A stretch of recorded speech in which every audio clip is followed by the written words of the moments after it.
si había mudado al pequeño pueblo costero buscando silencio, inspiración y un nuevo comienzo. Después de años atrapada en la rutina de la ciudad y relaciones fluidas, anhelaba un espacio donde pudiera escuchar su propia voz sin el bullicio constante. Alquiló una antigua cabana de piedra cubierta de hidra, con vigas de madera, y una chimenea que on olía a lina vieja. Era el lugar perfecto para pintar y olvidar.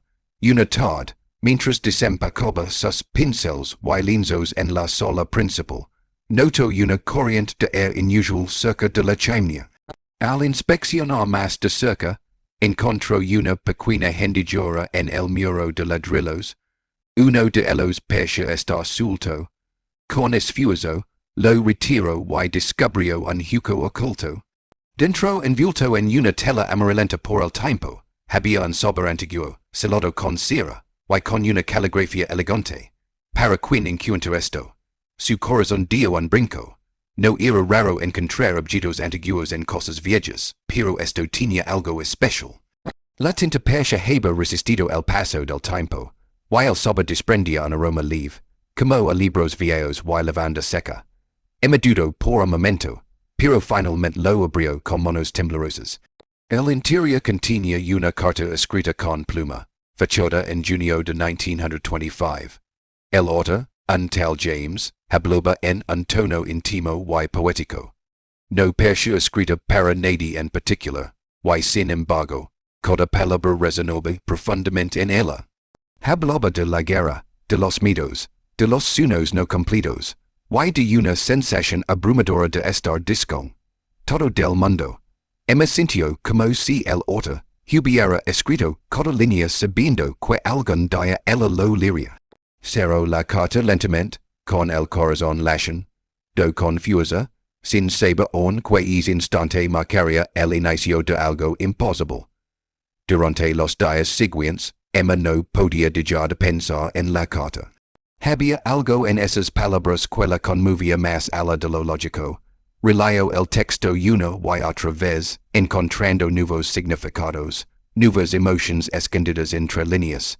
James no solo escribía bien, escribía como si conociera el alma humana, como si, de algún modo, hubiera escrito para ella. Una noche incapaz de contenerse más, decidió contestar. Lo hizo como un juego, como un experimento. Tomó papel y tinta, y comenzó su carta. Querido James. Al principio se sintió ridícula, pero pronto las palabras comenzaron a fluir. Le habló de su vida en el presente, de sus miedos, sus pérdidas, su arte. Le confieso que no sabía por qué escribía, pero sentía que tenía que hacerlo. Que él, de alguna manera, había legado a su vida justo cuando más lo necesitaba. Cuando terminó, leyó su carta en voz alta. Había algo en esa lectura que le hizo llorar. Dobló la hoja con cuidado, le envolvió igual que como encontró la original, y la colocó en el mismo hueco tras el ladrillo suelto. Lo volvió a colocar con precisión, sin mucha esperanza, sabiendo que no era más que un gesto simbólico. A la mañana siguiente, al despertar, Emma sintió un impulso inexplicable de revisar el muro. Corrió hacia la chimenea y, con el corazón acelerado, retiró el ladrillo. El hueco estaba vacío. Su carta ya no estaba allí. En su lugar, había otro sobre, la misma caligrafía, la misma cera. Sus manos temblaban mientras lo abría. James le contestaba. Su respuesta era directa, mencionaba detalles de su carta, reaccionaba a sus palabras. No podía ser una coincidencia ni un truco. Emma sintió que el aire en la habitación se volvía más denso, más irreal. Había cruzado una línea invisible y ya no había vuelta atrás.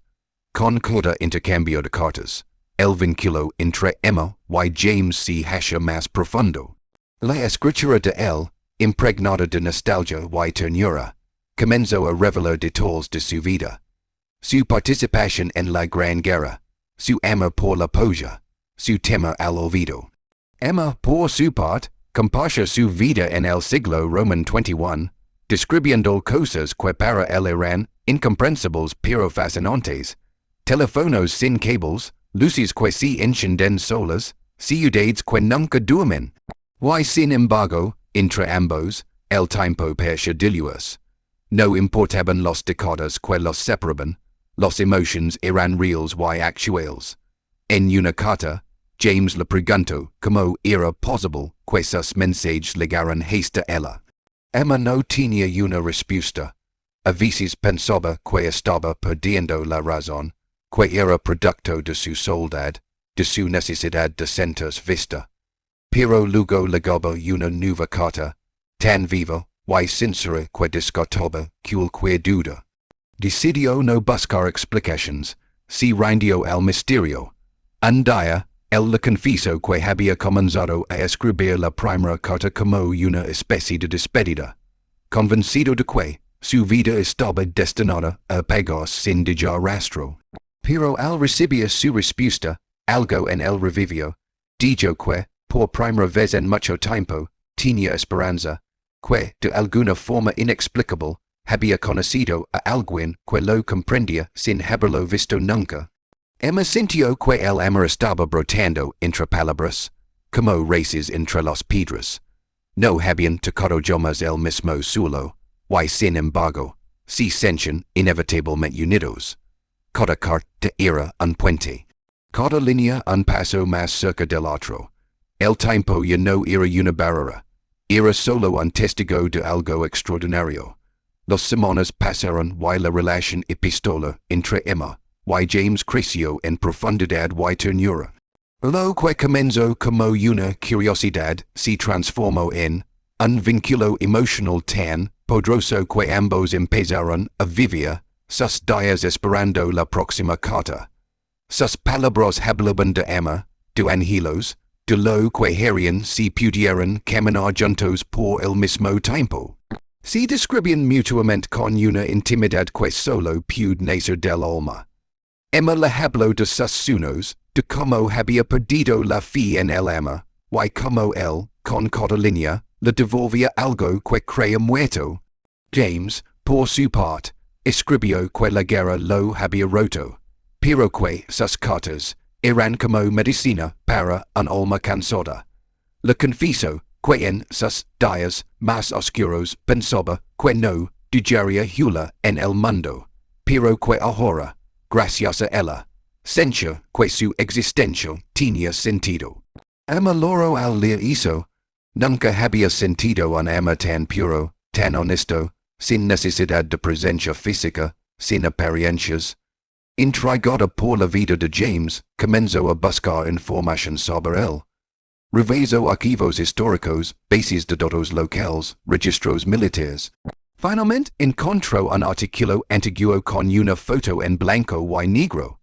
James Edward Harrow, poeta y veterano de guerra, desaparecido en circunstancias misteriosas en noviembre de 1926. Ningún rastro de su cuerpo, ningún testimonio claro. Solo una nota, última vez visto cerca del acantilado del viejo Faro. El corazón de Emma se encogió. James no lo sabía aún. Para él, el año 1925 apenas comenzaba. Ella dudó en contárselo. Tenía derecho a cambiar su historia. Interfería en un destino ya escrito, pero más fuerte que la duda fue el miedo de perderlo. Ya no era una historia curiosa, ni un simple juego de cartas. Era amor, real, palpable. Emma comenzó a sonar con él, a sentir su ausencia como una herida física. No podía resignarse a la idea de que todo terminara sin intentarlo. Emma buscó respuestas en antiguos libros sobre fenómenos inexplicables, física cuántica, portales temporales, lo que antes habría descartado como locura ahora era una posibilidad que no podía ignorar. En una biblioteca local, encontró una referencia en un libro de folclore. El velo entre los tiempos se adelgaza cuando la luna de los mares dobles toca el horizonte. La nota estaba marcada con una fecha, 14 de noviembre de 2025. Quedaban solo días, consulta mapas, patrones lunares, leyendas del pueblo.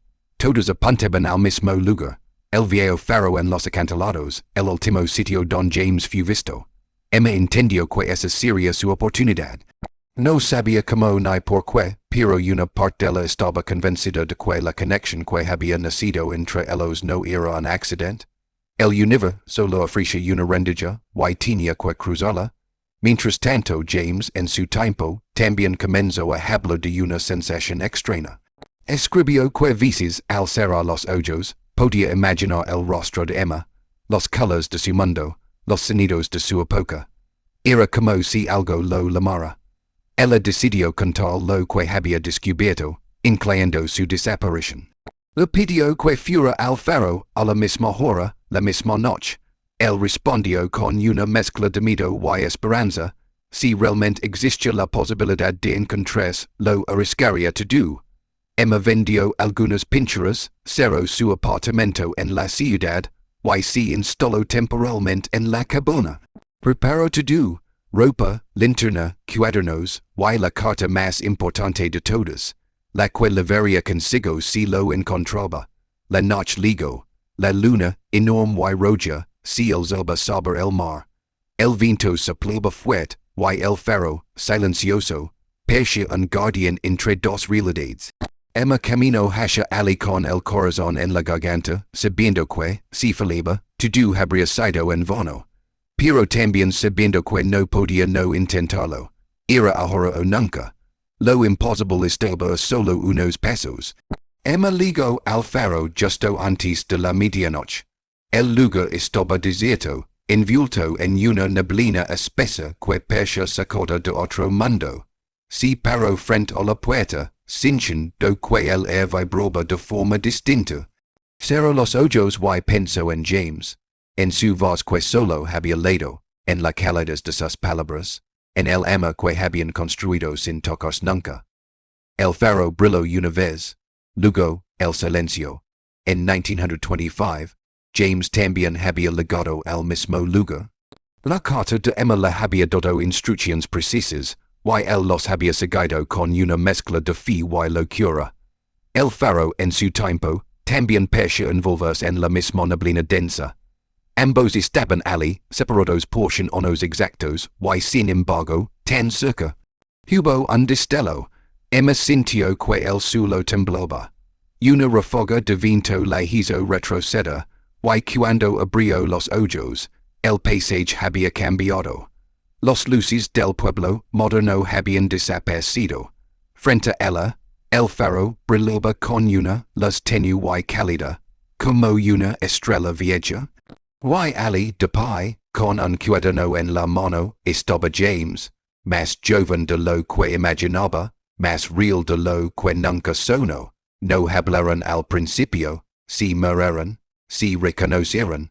Luego, sin palabras, se abrazaron como si el tiempo jamás hubiera existido entre ellos. Oh, quizás no fue así. Tal vez Emma nunca cruzó. Tal vez solo encontró un último mensaje de James, enterrado junto al faro, con una nota que decía: si el tiempo no me deja llegar a ti, al menos sabrás que lo intento. Dentro había un retrato de ella dibujado con detalle, como si la hubiera visto en sueños. Emma cayó de rodillas y lloró, no por tristeza, sino por la certeza de haber sido amada más allá del tiempo. Porque veces, el amor no necesita un final feliz, solo necesita existir, y el de ellos, de algún modo, lo haría para siempre.